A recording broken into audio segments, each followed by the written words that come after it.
Hello everyone, this is your revision video for annual examination. So first topic is case study है Indian constitution के ऊपर कि Indian constitution के जो process है कि उसे कैसे बनाना है, उसमें क्या रूल्स एंड रेगुलेशंस रखनी है। ये बहुत सालों पहले ही स्टार्ट हो गया था इंडिपेंडेंस के। जब इंडिया को इंडिपेंडेंस मिली थी उससे बहुत साल पहले, मतलब मैनी डिकेड्स बिफोर, इसकी प्रोसेस स्टार्ट हो गई थी। जो कॉन्स्टिट्यूशन था इंडिया का उसे फर्स्ट ड्राफ्ट किया था मोतीलाल नेहरू ने 1928 में। जो लेजिस्लेचर था ब्रिटिश का वो बहुत ज़्यादा वीक था जो उन्होंने इंट्रोड्यूस किया था, और उसमें वोटिंग राइट्स भी नहीं दिए गए थे सभी को।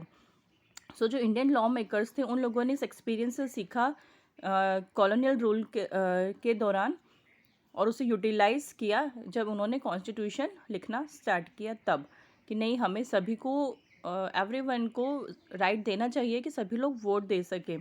सो many institutional details and procedures were borrowed from colonial rules laws like government India act 1935. Assembly made sure that proper modifications were done suiting the interest of our country while taking inspiration from other constitutions. जो assembly थी उन लोगों ने ये sure किया बिल्कुल कि हमें मॉडिफिकेशंस बिल्कुल बहुत अच्छे तरीके से करने हैं इस कॉन्स्टिट्यूशन के अंदर, ताकि हमारे कंट्री को इंटरेस्ट हो इससे, और अदर कॉन्स्टिट्यूशन से भी हम लोग इंस्पिरेशन ले रहे हैं। जो ड्राफ्टिंग थी इंडियन कॉन्स्टिट्यूशन की वो कौन करता था? Constituent assembly. Indian constituent assembly was convened in December 1946. जो मेंबर होते थे असेंबली के वो ओनली इंडियंस होते हैं। The assembly started drafting the constitution for independent India. Dr. B.R. Ambedkar was the chairman of drafting committee and Dr. Rajendra Prasad was the chairman of Constituent Assembly. Okay जो doctor B.R. Ambedkar थे वो chairman किसके थे? Drafting committee के। और doctor Rajendra Prasad थे chairman constituent assembly के। Doctor B.R. Ambedkar को फादर ऑफ इंडियन कॉन्स्टिट्यूशन भी कहा जाता है। Our constitution was adopted on 26th November 1949 and came into effect on 26th January 1950. Constitution को अडॉप्ट किया गया था 26 नवंबर 1949 को, और उसको इफेक्ट में लेकर आए 26 जनवरी 1950 को, जिसे हम as a republic day celebrate करते हैं। ओके, नाउ नेक्स्ट टॉपिक है सेक्युलरिज्म इन इंडिया. सेक्युलरिज्म कैसा है इंडिया का? इंडिया एक सेक्युलर नेशन है जिसमें सभी लोगों को सभी लोग डिफरेंट कम्युनिटीज़ के होते हैं, डिफरेंट रिलीजन बिलीव्स होते हैं, सबके सबके अपने अपने ट्रेडिशंस और कस्टम्स होते हैं। सेक्युलर मतलब यही होता है कि सभी को राइट है कि वो अपने हिसाब से अपने अकॉर्डिंग जी सके। किसी को किसी का रिलीजन फॉलो करने की कोई ज़बरदस्ती नहीं है, सब अपना अपना रिलीजन फॉलो कर सकते हैं, अपने ट्रेडिशंस फॉलो कर सकते हैं। ओके, सो इंडियन कॉन्स्टिट्यूशन ने प्रोवाइड किया है कि ईच एंड एवरी सिटीज़न को फ्रीडम दी गई है कि वो अपने किसी भी रिलीजन को प्रैक्टिस कर सकते हैं। It defines our country as a secular nation where there is no one religion that is given importance और is being promoted by the state. Secular nation का मतलब यही होता है कि कोई भी एक रिलीजन को ना तो इम्पोर्टेंस दी जाएगी और ना ही उसे प्रमोट किया जाएगा स्टेट की तरफ से। स्टेट का मतलब यहाँ पर गवर्नमेंट है। ओके, सो गवर्नमेंट किसी भी एक रिलीजन को ना तो इम्पोर्टेंस देती ना ही प्रमोट करती है। लॉज की नज़रों में, गवर्नमेंट की नज़रों में सभी रिलीजन इक्वल होते हैं. State does not impose or pressurize any individual in choosing and practicing any particular reason. State किसी को भी प्रेशराइज नहीं करता है कि वो कोई भी पर्टिकुलर रिलीजन को चूज़ करे या उसे ही प्रैक्टिस करे. इंडिया एक डेमोक्रेटिक कंट्री है. इंडिया गिव्स एन एफिलिएशन और recognition to religion and majority, it will create a big chaos in country. अगर इंडिया में किसी भी एक रिलीजन को मेजोरिटी दी जाए तो इसकी वजह से बहुत ज़्यादा उथल पुथल हो सकती है कंट्री में. It can result into domination of major religious community on the other religious minorities and further result into discrimination, injustice and even operation.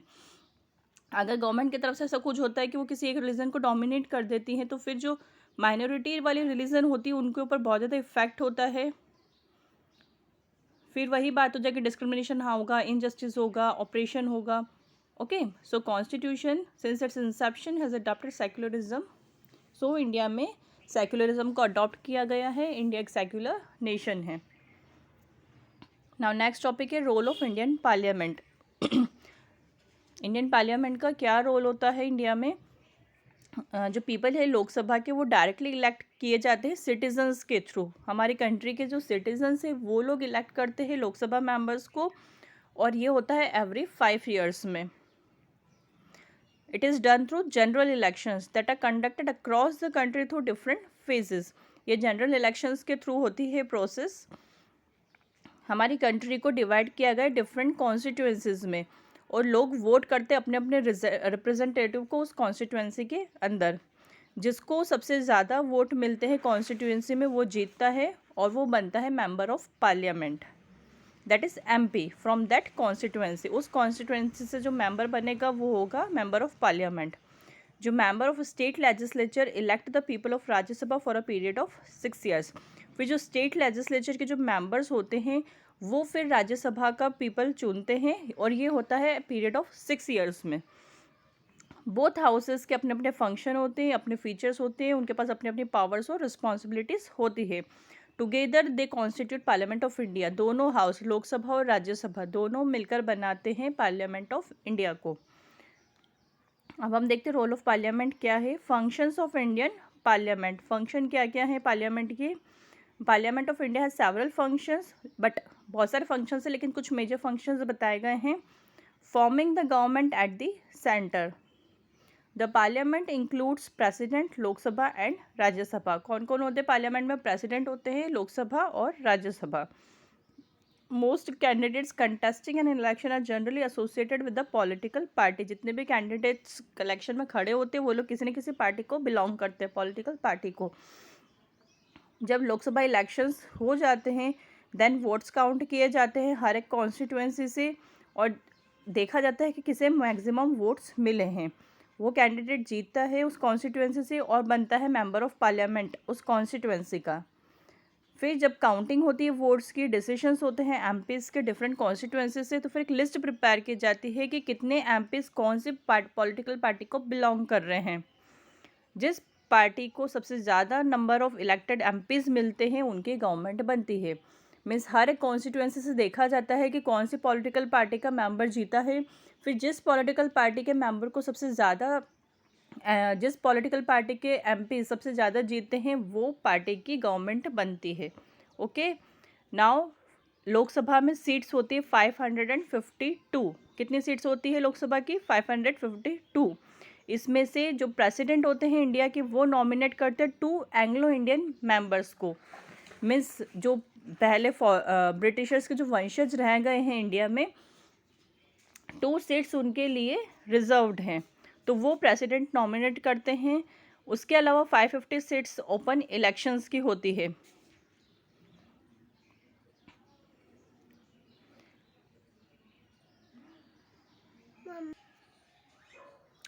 Okay, सो लोकसभा की सीट्स हो गई 552। उसमें से 2 तो एंग्लो इंडियन के लिए रिजर्व्ड है, बची 550 सीट्स।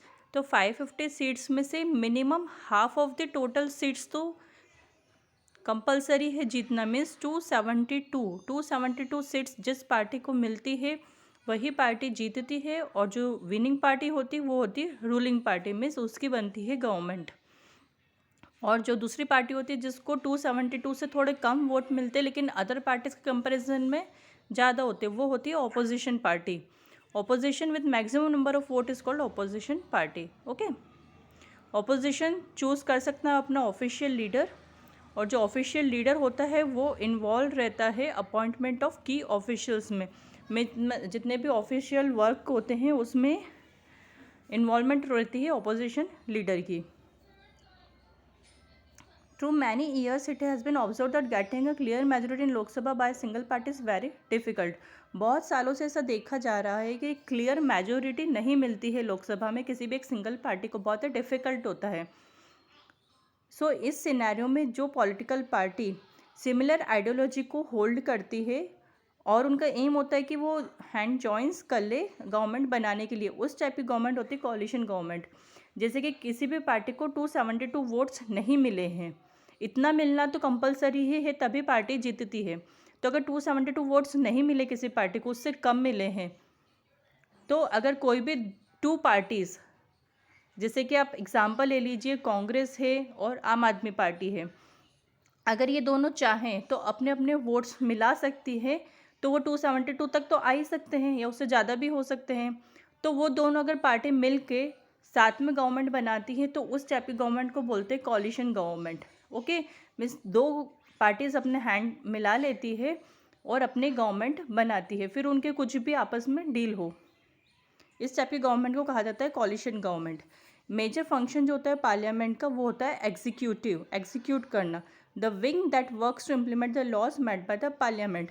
एग्जीक्यूटिव वो विंग होती है जिसमें कि लॉज जो पार्लियामेंट के द्वारा बनाए जाते हैं उन्हें एग्जीक्यूट करना। Prime minister is elected from the ruling party who forms a council of ministers who head and take care of different sectors such as education, roadways, health and so on. जो prime minister होते हैं वो कौन elect करता है? Ruling party elect करती है। उनके कुछ काउंसिल ऑफ मिनिस्टर्स फिर वो लोग बनाते हैं और वो डिफरेंट सेक्टर्स का ध्यान रखते हैं, जैसे कि एजुकेशन सेक्टर अलग हो गया, रोडवेज सेक्टर अलग हो गया, हेल्थ सेक्टर अलग हो गया। ऐसे अलग अलग सेक्टर में अलग अलग काउंसिल ऑफ मिनिस्टर्स बना दिए जाते हैं। और प्राइम मिनिस्टर को कौन इलेक्ट करता है? जो रूलिंग पार्टी होती है वो लोग मिलके प्राइम मिनिस्टर को बनाते हैं। ओके, नाउ नेक्स्ट टॉपिक है हमारा पार्लियामेंट एंड लॉज। जो लॉज हमारी कंट्री में बनाए जाते हैं पार्लियामेंट के थ्रू बनाए जाते हैं। सभी पार्टीज डिस्कस करती है, डिबेट करती है, फिर एक एग्रीमेंट बनाते हैं कि कौन सा लॉ पास करना है जो कि सिटीजन्स के लिए बेनिफिशियल हो। जब इंडिया को इंडिपेंडेंस मिली थी, जो कॉन्स्टिट्यूशन के मेकर्स थे, जब इंडिया को इंडिपेंडेंस मिली थी तो जब कॉन्स्टिट्यूशन मेकर्स थे उन लोगों ने एक डीप एनालिसिस किया, डिस्कशन किया उन इश्यूज़ के ऊपर जो कि इंडिया के ग्रोथ को रोक रहे थे, कि वहाँ पर इक्वालिटी नहीं थी, जस्टिस नहीं थी, फेयर सिस्टम नहीं था गवर्नमेंट्स का। तो इन सारी चीज़ों के ऊपर मेकर्स ने एक डीप एनालिसिस किया।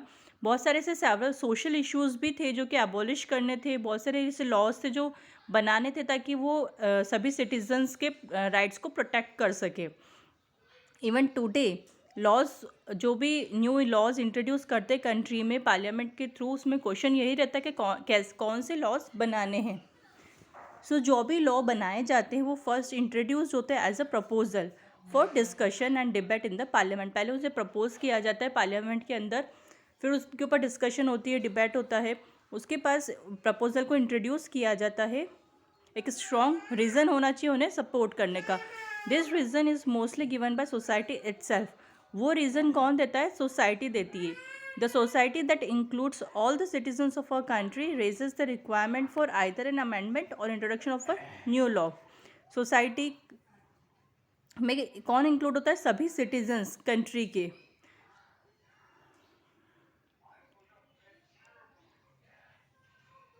वो अपने रिक्वायरमेंट के अकॉर्डिंग बताते हैं कि कौन सा न्यू लॉ इंट्रोड्यूस करना है। मीन्स सोसाइटी का एक इम्पॉर्टेंट रोल होता है लॉज बनाने में। Okay, society plays an important role in making a new law.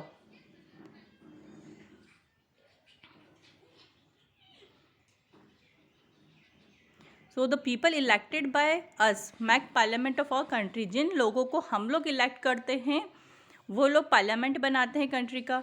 वो किसे रिप्रेजेंट करते हैं? वेरियस कम्युनिटीज़ को, रिलीजन्स को, पीपल ऑफ आवर कंट्री। वो हम लोगों को रिप्रेजेंट करते हैं क्योंकि हम लोगों ने उन्हें चूज़ किया है, हम लोगों ने उन्हें पार्लियामेंट में मेंबर ऑफ पार्लियामेंट बनाया है।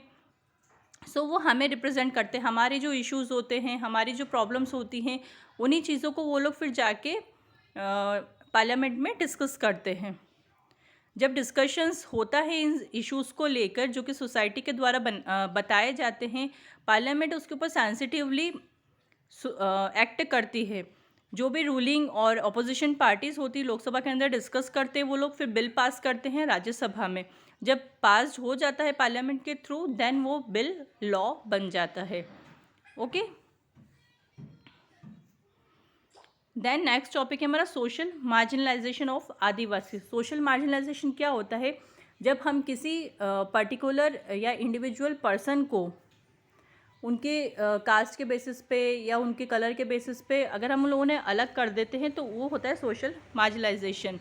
जो ट्राइबल्स थे इंडिया के, जिन्हें हम कहते थे आदिवासीज़, इंडिया में बहुत सारी ट्राइब्स हैं जो कि यहाँ रहती है, उनका एक क्लोज एसोसिएशन है फॉरेस्ट के साथ या रिमोट प्लेसेस पे, मीन्स वो एक जगह से दूसरी जगह पर मूव करते रहते हैं। बहुत सारी ऐसी कम्युनिटीज़ है जो कि सिटीज़ में नहीं रहती हैं। जो आदिवासी वर्ड है वो उन लोगों के लिए रिफ़र किया गया है जो कि originally inhabited a place. Industries. Many Indian states such as Odisha, Karnataka, Chhattisgarh, Jharkhand, Madhya Pradesh and many more have various tribal inhabitants. सभी ट्राइब्स इंडिया में सिमिलर नहीं है। मोर देन 450 ट्राइब्स इंडिया में रहती है और सभी एक दूसरे से डिफरेंट है। आदिवासी एक यूनिक कम्युनिटी हैं। ये ना ही किसी कास्ट सिस्टम को फॉलो करते हैं और ना ही किसी रिलीजन को फॉलो करते हैं। बहुत सारे जो ट्राइब्स हैं वो लोग नेचर को ही वर्शिप करते हैं और उन्हें ही अपना एंसेस्टर मानते हैं। कुछ लोग ट्रीज़ की वर्शिप करते हैं, कुछ रिवर्स को करते हैं, कोई फायर को, कोई एनिमल को, ये सब इनमें ये लोग अपने गॉड को देखते हैं। ये लोग किसी एक रिलीजन को फॉलो नहीं करते, जैसे कि कोई हिंदुज़म है या कोई इस्लाम को फॉलो कर, ऐसा कुछ नहीं है। ये लोग सिर्फ नेचर को ही सब कुछ मानते हैं।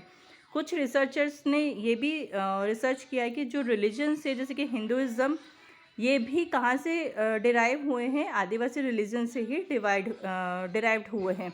डिफरेंट आदिवासीज में एक यूनिक लैंग्वेज होती है जो कि एनी अदर लैंग्वेज उनसे कंट्रीब्यूट हुई है। जैसे कि हम लोग अभी बोलते हैं बंगाली, ये भी एक ऐसी लैंग्वेज है जो कि सांथाली, ये एक ट्राइबल ग्रुप है, सांथाली ट्राइब, उनकी लैंग्वेज थी उससे सिमिलर है।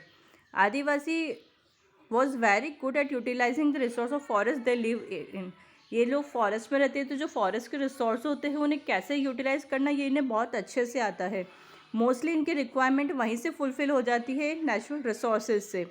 Many resources were found on lands occupied by tribals where many industries and companies showed interest in activities like mining and extraction.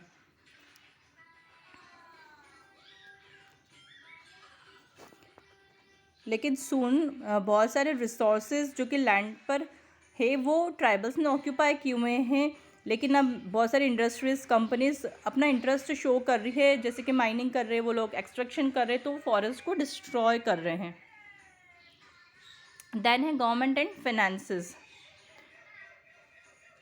Budget, अगर आप लोग न्यूज़ देखते तो आपने बजट वर्ड सुना होगा कि गवर्नमेंट न्यू बजट लेकर आई है। तो बजट क्या होता है? Budget of the government indicates that money is required by government to provide basic facilities to the public. Budget का मतलब ये होता है कि गवर्नमेंट ये इंडिकेट करती है कि जो मनी है उसकी रिक्वायरमेंट है गवर्नमेंट को, ताकि वो पब्लिक की बेसिक फैसिलिटीज़ को फुलफ़िल कर सके, उन्हें वो फैसिलिटीज़ प्रोवाइड कर सके। तो अगर कोई भी फैसिलिटी प्रोवाइड करनी है तो उसके लिए पैसा तो लगता ही है। सो जो मनी कलेक्ट की जाती है वो किस फॉर्म में की जाती है? टैक्स के फॉर्म में की जाती है। Corporate tax, professional, traders etcetera, हर चीज़ के ऊपर टैक्स लगाया जाता है। सो टैक्स रिक्वायर्ड होता है गवर्नमेंट को बेसिक फैसिलिटीज़ प्रोवाइड करने के लिए।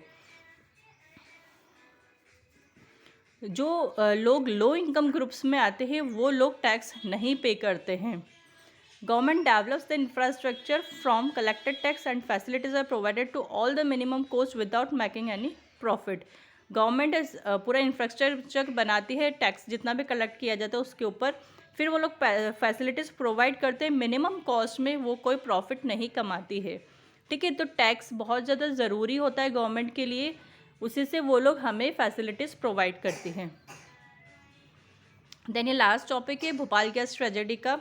भोपाल गैस ट्रेजेडी हुई थी सिटी ऑफ भोपाल में 2 दिसंबर 1984 को। यहाँ पर एक हाईली पॉइजनस गैस लीक हुई थी एक गैस प्लांट से, जो कि एक यूएसए बेस्ड कंपनी थी, यूनियन कार्बाइड।